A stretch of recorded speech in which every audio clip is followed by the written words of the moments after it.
మీ cinema industry పరంగా వస్తే ఆంధ్రాలో చాలా ఒడిదుడుకులు ఎదుర్కొంది ఇంతకుముందు. ఇప్పుడు ఈ ప్రభుత్వం వచ్చినప్పుడు ఒడిదుడు వెతుక్కున్నాం. మమ్మల్ని అవమానించారు, మా హీరోలు తీసుకొచ్చి నడిపించారు, మా చిరంజీవి గారిని తీసుకొచ్చి మా కోసం వచ్చిన చిరంజీవి గారు, మా ఇండస్ట్రీ కోసం కాపాడడం కోసం వచ్చిన చిరంజీవి గారిని అవమానించి దండం పెడితే అవి తీసుకొచ్చి లీక్ చేయించారు. మా సినిమాలోనే కొంతమంది ఎదవలు ఉన్నారు. అది పోసాని కృష్ణమూర్తి అవ్వచ్చు, లేకపోతే ఆది అవ్వచ్చు, మేబీ ఇంకొంతమంది అవ్వచ్చు.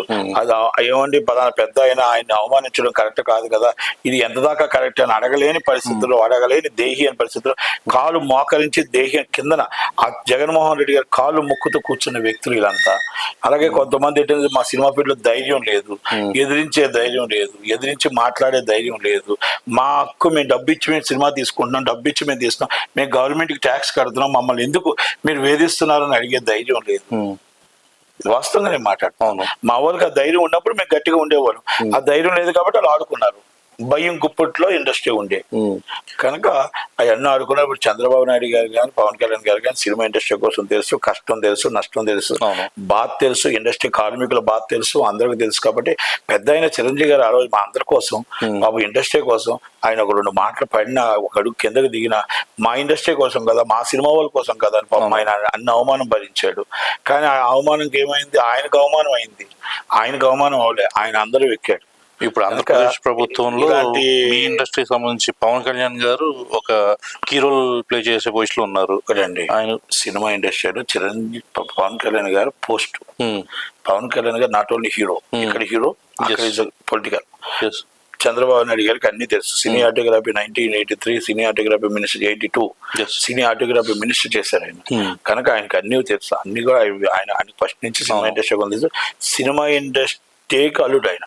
నందమూరి తారక రామారావు గారు ఆయన పొలిటికల్ కెరియర్ స్టార్ట్ చేసిన సినిమా ఇండస్ట్రీ కాబట్టి ఆయనకు అన్ని తెలుసు. కాబట్టి అలాగే లోకేష్ గారికి అంతా తెలుసు. కాబట్టి బాలకృష్ణ గారికి అంతా తెలుసు. కాబట్టి ఎఫ్డిసి అనేది వెరీ కీలకం. ఎఫ్డిసి చైర్మన్ అనేది కంపల్సరీ ఇవ్వాలి.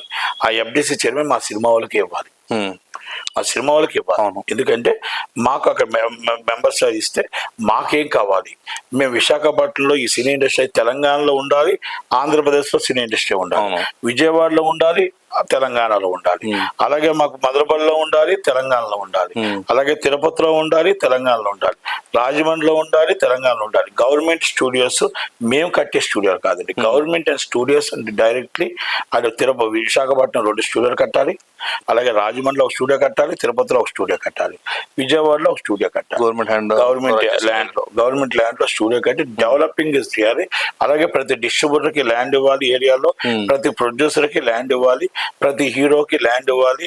మొత్తం టోటల్ గా స్టూడియో కట్టుకోవడానికి కానీ, ఇన్ఫ్రాస్ట్రక్చర్ వేసుకోవడానికి కానీ, డబ్బింగ్ థియేటర్లకు కానీ ప్రతి దానికి మాకు ఇన్ఫ్రాస్ట్రక్చర్ అన్ని పెంచుకుంటూ మనకు అలాగే సింగిల్ విండో పడుతుంది కదా, మాకు ఫ్రీ ఆల్రెడీ లొకేషన్స్ ఫ్రీ ఇస్తున్నారు.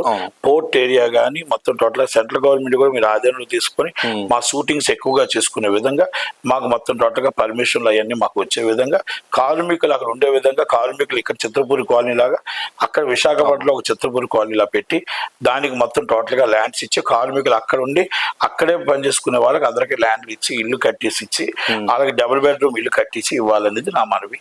అలాగే ఒక 50 ఎకరాల్లో వాళ్ళ కార్మికులందరికీ కట్టిస్తే ఎక్కడ సెటిల్ అయిన వాళ్ళు అక్కడ అవుతారు, ఇండస్ట్రీ బాగుంటుంది, ఇన్ఫ్రాస్ట్రక్చర్ పెరుగుతుంది, ఎంప్లాయ్మెంట్ పెరుగుతుంది.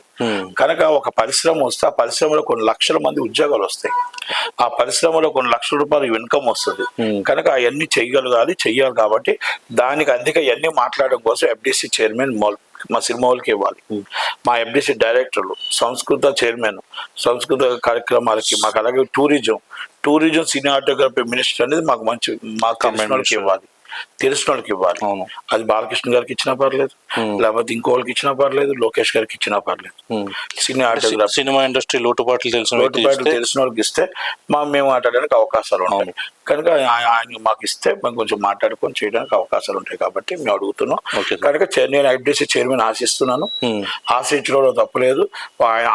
నేను ఆశిస్తున్నాను. లోకేష్ గారు నాకు ఇస్తే నేను చేస్తాను, ఒకవేళ ఇవ్వకపోతే నాకు ఎవరికి ఇచ్చినా నేను సపోర్ట్ చేస్తాను, ఎవరికి ఇచ్చినా మేము అందరం కలిసే ఉంటాం. ఎవరికి ఇచ్చినా ఆయన సపోర్టెడ్ లోకేష్ గారు ఏ మాట చెప్తే ఆ మాట తెలిసే వహిస్తాం. సూపర్ అండి. అండ్